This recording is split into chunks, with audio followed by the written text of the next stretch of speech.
Bonsoir, Perrine et Charles, je suis super heureux de vous retrouver parce que de vous interroger sur vos sources intérieures de la créativité, parce que ce que vous avez fait depuis 10 ans, 15 ans même maintenant, vous allez dire, je sais ce que vous allez me dire, c'est la nature qui a fait tout et vous pas grand-chose, mais quand même, ce modèle de ferme que vous avez créé au Bec et Loin, il n'y en avait pas beaucoup en France quand vous avez commencé. Et surtout, on vous avait dit, si je me souviens bien, que dans ce coin de Normandie où vous avez posé vos valises, rien ne poussait depuis des centaines d'années. Et c'était quand que De le sol l'herbe, de n'était pas l'herbe. fertile. Je crois que c'est ce qu'on vous avait dit, hein. Et maintenant, quand on va dans votre belle ferme près de l'abbaye du Bec et Loin, il y a une profusion. Je trouve que personnellement, c'est une expérience même touchante, émouvante de voir autant de beauté et puis de profusion de la nature. Voilà. Et alors, il y a une autre raison pour laquelle je suis super heureux de vous avoir sous mes questions tous les deux, c'est que vous avez fait ce projet ensemble. Donc, c'est une création, une co-création. Je crois comprendre que vous êtes assez différents. Je Et, crois comprendre cela aussi. C'est surtout Perrine qui est différente de moi. et donc, et donc, la créativité à deux dans cette aventure collective, ça m'intéresse aussi beaucoup de vous poser quelques questions.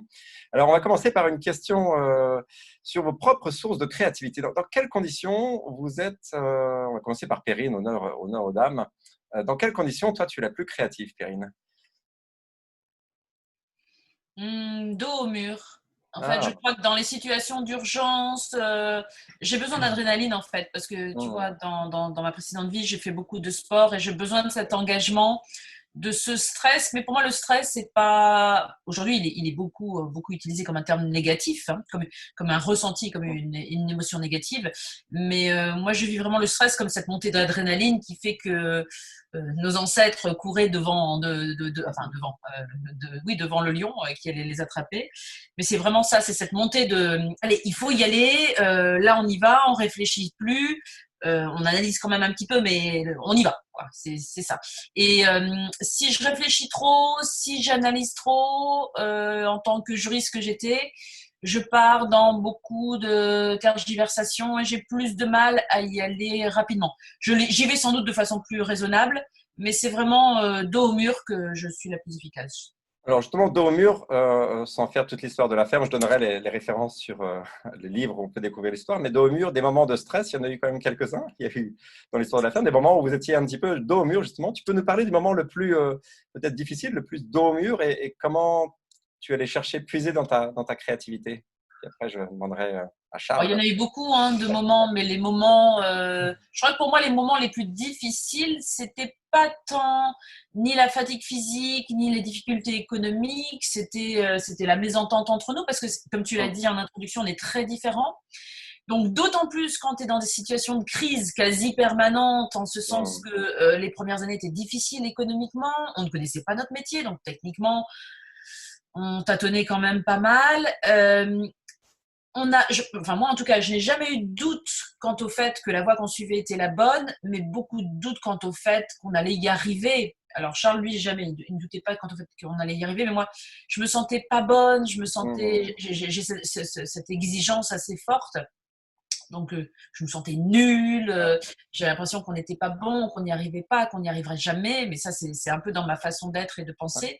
Et si je m'enferme dans cette pensée-là, je me bloque en fait en termes de créativité. C'est pour ça que quand je suis dans l'action, il n'y a rien de mieux. Donc, les moments les plus difficiles, c'était les moments où on n'était pas d'accord sur des décisions stratégiques, pas d'accord sur la façon de faire, ou vraiment ça, cette gouvernance en fait finalement du hum, projet nous empoisonnait beaucoup la vie. Et moi, ça, il y a encore un petit goût amer par rapport à ça. Les réalisations, tu vois, le fait qu'on a eu des difficultés économiques, qu'on a souffert physiquement, que hum. c'était dur à plein niveau, ça c'est oublié. Ok. Mais la gouvernance, ça laisse une empreinte, Hum, mais à la limite tant mieux parce qu'on est d'autant mieux placé pour donner des conseils aux jeunes qui vont s'installer, parce que d'entrée de jeu, il faut aborder cette problématique de Pardon. la gouvernance, qu'on soit en couple, qu'on soit en groupe, entre amis ou entre personnes qui ne se connaissaient pas hier, hum. la problématique est quasiment la même. Ok. Merci pour ce partage. Et Charles, de ton côté, dans quelles conditions tu te sens toi le plus créatif? J'ai une petite idée, le plus créatif. Mais, Je crois que je suis globalement relativement créatif, mais qu'en fait, ça a quelque chose à voir avec une forme de désespoir ou de déception que ok. tu peux ressentir quand tu nais dans ce monde. Mhm. et que tu t'aperçois qu'il est si différent du monde dont tu rêves. Et je pense que Mhm. euh, quand on analyse le ressort profond de ça, c'est qu'on on rêve d'un amour absolu et on Mhm. tombe dans un monde en naissant qui est souvent moche, Mhm. où l'amour n'est pas là ou pas suffisamment là, pas à la hauteur de nos espérances.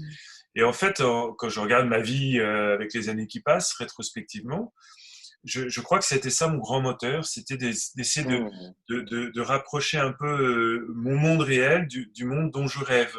Mhm. Et du coup, les gens, quand ils viennent à la ferme, disent oh, c'est un paradis, c'est beau, c'est harmonieux, etc. Mais c'est plutôt pour combler une sorte de faille intérieure, en fait. Donc, c'est une quête d'harmonie forcenée qui est liée à une déception de la réalité du monde qui m'entoure, enfin, de la Mhm. face visible du monde. Et du coup, ça me donne beaucoup d'énergie parce que je pense que quand tu es confronté à ce décalage entre ton, ta soif d'absolu et les Mhm. côtés peut-être moches ou mesquins de notre monde, eh ben alors soit tu baisses les bras et tu tombes dans la dépression, etc., ou alors tu rentres dans une sorte de révolte intérieure et de toutes tes forces, tu t'accroches à ton étoile pour essayer de transformer le monde où tu vis.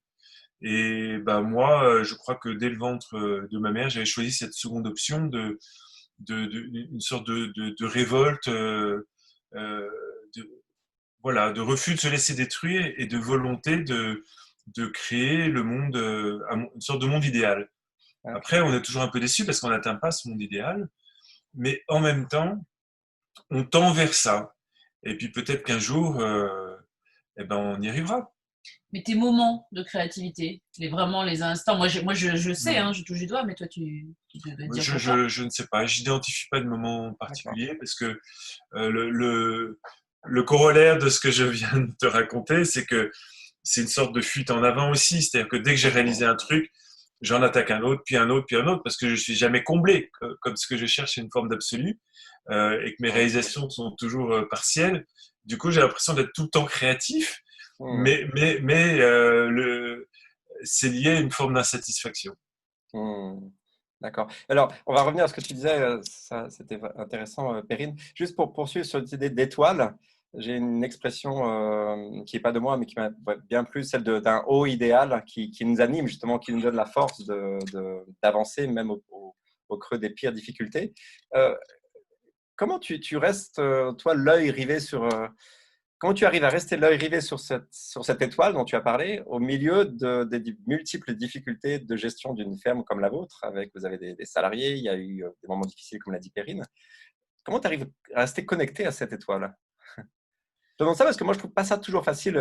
Non, c'est pas toujours facile, mais en fait, je, je- j'essaie de garder cette vision. Alors souvent, je la perds, mais je la perds rarement longtemps.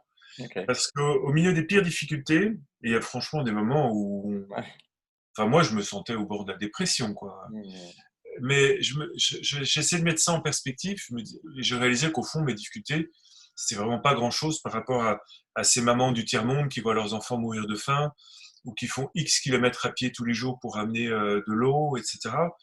Ou je pense aux résistants pendant la Seconde Guerre mondiale. J'y pense assez souvent. Ouais. Ok. J'ai une jeune fille de ma famille, tu vois, était résistante. Elle a été à 23 ans capturée, torturée par les nazis. Elle est morte dans le convoi qui l'emmenait vers un Hmm. camp en Allemagne. Et ben, quand elle est morte, sa sœur est entrée en résistance. Le père était mort déjà. Et après, sa mère est entrée en résistance. Je me disais, mais ces gens-là risquaient leur peau et risquaient de voir leur famille torturée. Moi, qu'est-ce que je risque? Je risque un découvert à la banque, je risque un Hmm. petit burn-out. C'est peanuts, tu vois.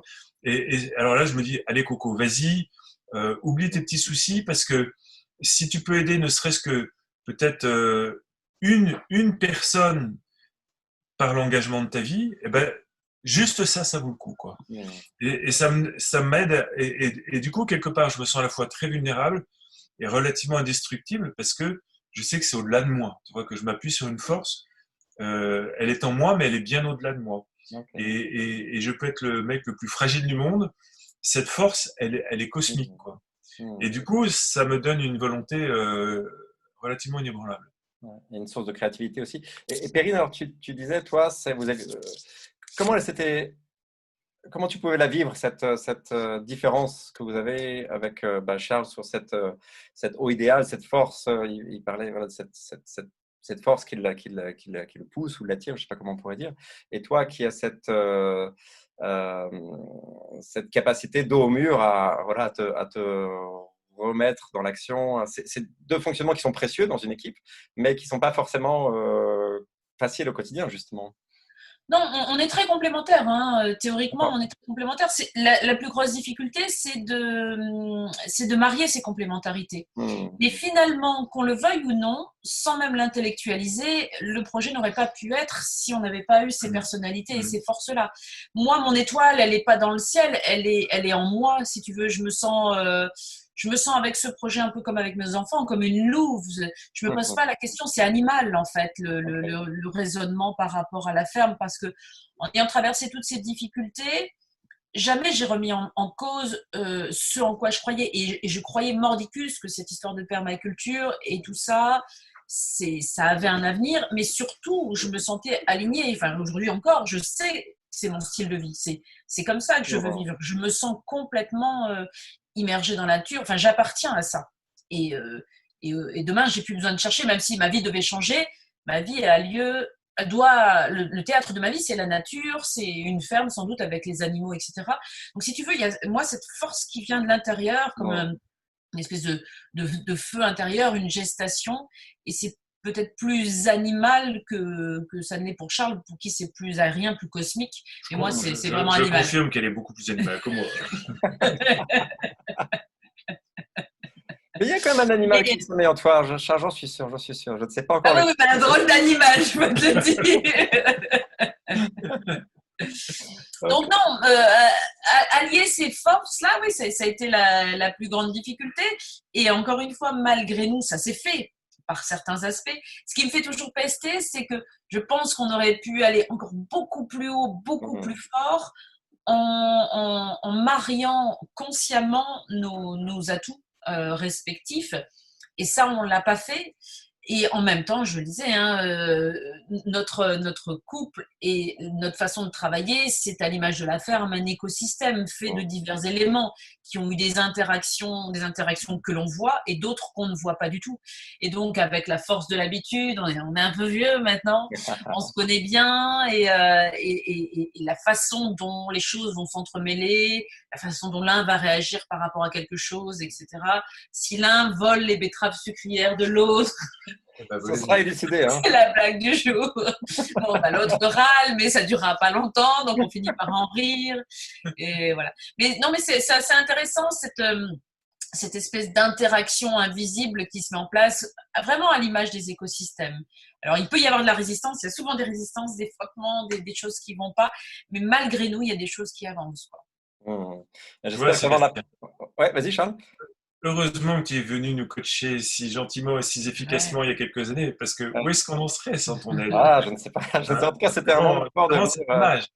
Non, mais tu sais, Sébastien, moi, pour expliquer un petit peu ce qui s'était passé, Sébastien était venu nous coacher et toute l'équipe et nous avait aidé un petit peu à nous retrouver et à trouver un peu l'essence du projet, je sais plus quelle était ton expression, trouver la phrase, je sais plus, Je ne sais plus, ça fait quand même et ça. en fait, on avait sorti une phrase par rapport à la Ouais. ferme qui est restée ad vitam aeternam et je cite souvent cet exemple-là aux porteurs de projets.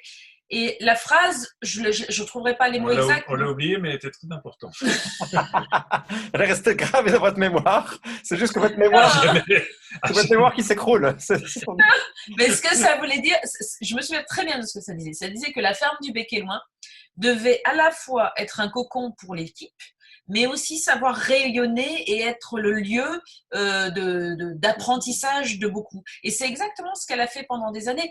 La difficulté, ça a été d'équilibrer tous ces rôles-là qui sont pas évidents à marier, encore une fois. Être un cocon tout en s'ouvrant vers l'extérieur et en accueillant l'extérieur, ça a été complexe. Mais tu vois, cette phrase est restée et moi, je m'y suis souvent raccrochée à cette phrase en me disant pourquoi est-ce qu'on fait tout ça? Rappelle-moi pourquoi est-ce qu'on fait tout ça? Et cette phrase-là est souvent revenue. Et donc, en permaculture, on va souvent parler de rêve quand on fait le design. Donc cette phrase-là, peut-être que c'était le rêve. Charles, toi, tu en parlerais comme d'un chant, peut-être, à l'image des Indiens et autres. Un motus, tout ce que tu veux. Mais c'est tellement important de savoir quand on commence un projet, pourquoi on veut le faire. Parce que dans les moments difficiles, dans les tempêtes, on va se raccrocher à ça et dire oui, je l'ai fait pour ça et il ne faut pas que je perde le cap de ça. Et ça vaut le coup de prendre le temps. Et je le vois aussi, moi, dans la création du projet d'école qu'on a mené avec Anne-Claire, que vous connaissez aussi, ma femme Anne-Claire. Et on vous suit de quelques années. Et on voit aussi les joies et les difficultés de travailler en couple. Et en tout cas, l'importance d'avoir cette vision, cette petite phrase intérieure. Qu'est-ce qui nous porte? Qu'est-ce qui nous donne la force dans les moments difficiles? Avec vos différences et vos complémentarités, bien sûr. J'espère qu'on trouvera avant la fin d'entretien si c'est bien toi qui as volé les betteraves de Charles, parce que ça me paraît quand même… Moi, j'ai la réponse, c'est pas moi. Alors, une question, on va essayer de ne pas être trop long, c'est passionnant pour moi bien sûr, mais voilà, les formats, on va essayer de rester dans le cadre de 20 minutes à peu près. J'ai une question, je sais que à propos de ce qui se passe quand on crée un projet comme ça, et je sais que vous recevez beaucoup de monde. Et en direct, j'ai perdu le fil de ma question, mais c'était une question importante, j'en suis sûr, elle va me revenir. C'est comme les betteraves, c'est comme les betteraves, c'est très important aussi. Ça disparaît, ça disparaît. Ça disparaît. Je sais qui t'a volé ton idée, Sébastien. Et ça y est, elle est revenue. Donc peut-être que tu retrouveras tes betteraves demain matin sur la table ou sur ton oreille. Il n'y a plus que les feuilles.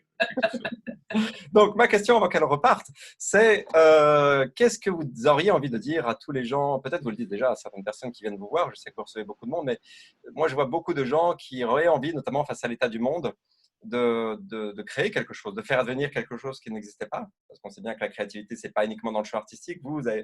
La ferme du Bec, c'est un projet d'ordre créatif, mais voilà, donc il y a une envie de contribuer à cette transition, à ce changement auquel on aspire dans le monde, mais il y a aussi un questionnement ou un doute qui est je ne suis pas créatif, je ne suis pas créatif. Il y a des gens qui peuvent le faire, Charles et Perrine, ils ont pu le faire parce qu'ils sont créatifs, un tel a pu écrire un livre parce qu'il est créatif, mais moi je ne suis pas créatif, manque de chance, je n'étais pas là le jour de la distribution de la créativité, je ne suis pas créatif par nature.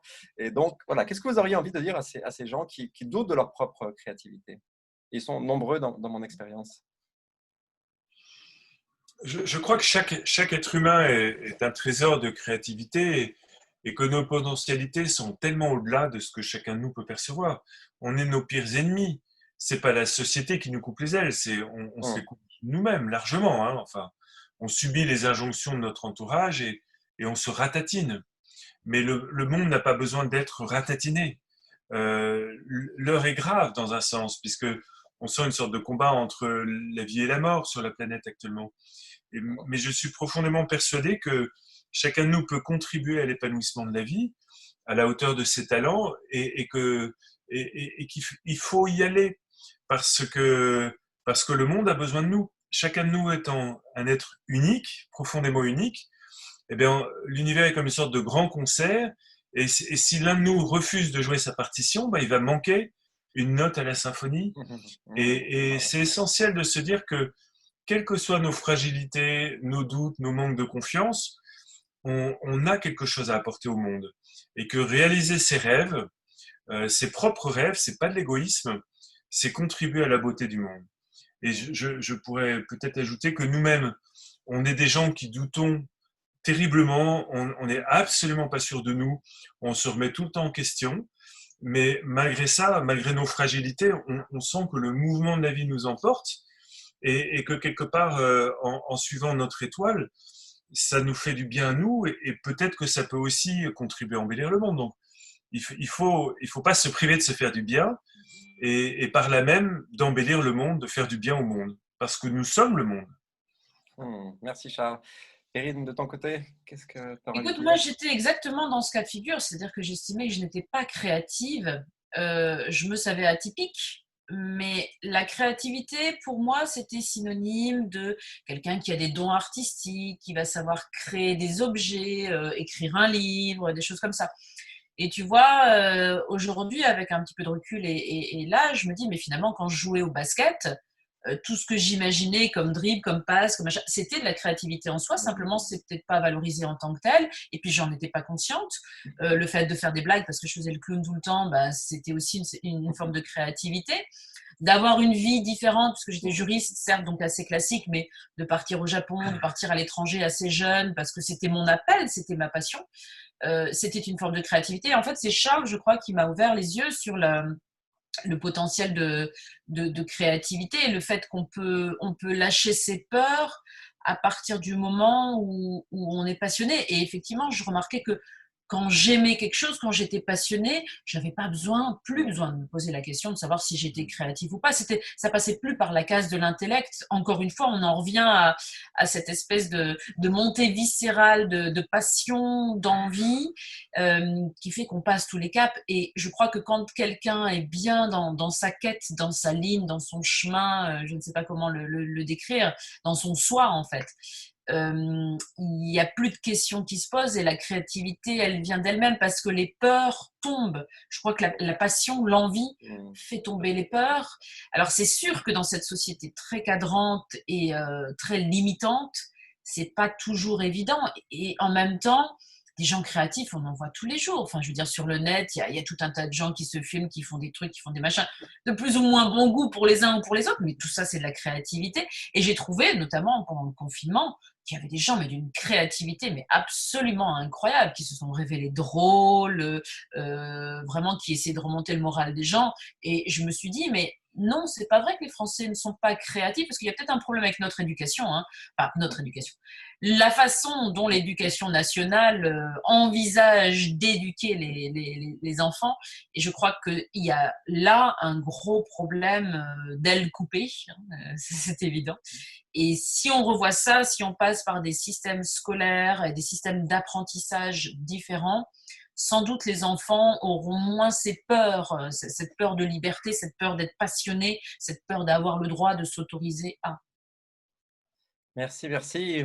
Ça me fait vraiment plaisir de vous écouter.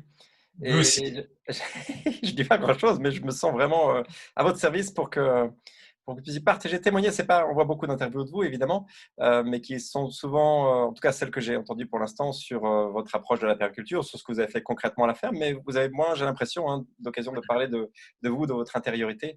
Et pour moi, c'est vraiment aussi très important. Dernière question que j'ai envie de vous poser. Enfin, il y en a plein d'autres, mais pour rester dans le cadre de cette durée de la vidéo. Tu disais tout à l'heure, Charles, que quand il y avait une étoile que tu atteignais, même si tu les atteignais jamais complètement, tu l'as expliqué, hein, mais il y avait une autre étoile qui se présentait. Je n'ai pas révélé votre âge publiquement, mais voilà, comme l'a dit Perrine, vous avez de la patine, comme un bel Perrine a outil. 61 ans et moi 46. Ou c'est peut-être l'inverse, non? Je trouve pas d'un an. Peut-être. Les gens pourront vérifier par eux-mêmes sur Internet. Mais en imaginant que votre belle énergie créative va se prolonger encore de belles années, qu'est-ce qui vous fait rêver avec quoi qu'est-ce que vous feriez de plus beau, pardon, avec cette énergie créative dans les années à venir?